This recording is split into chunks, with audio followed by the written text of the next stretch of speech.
Um, Thank you for being here.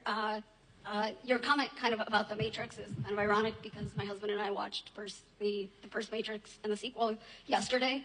My question is, when so much of social media nowadays, whether it be X or YouTube or whatever, is kind of curated to like a person's particular beliefs, or even where we have protesters that show up to town halls or potentially are paid.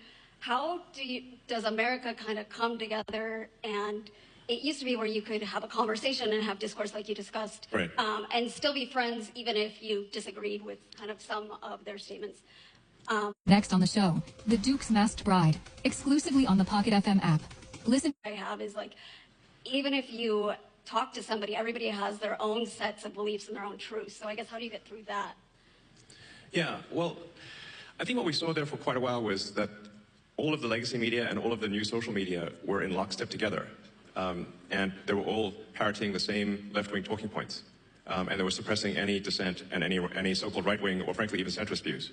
And that's why I felt it was critical to acquire Twitter, now X, in order to enable that dialogue.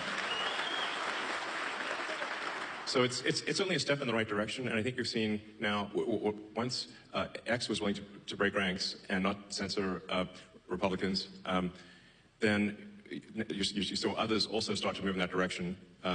It looks like, for example, Facebook and Meta, yeah, they've certainly, Mark Zuckerberg has stated that they will be doing a sort of community notes based on the community notes of the X platform.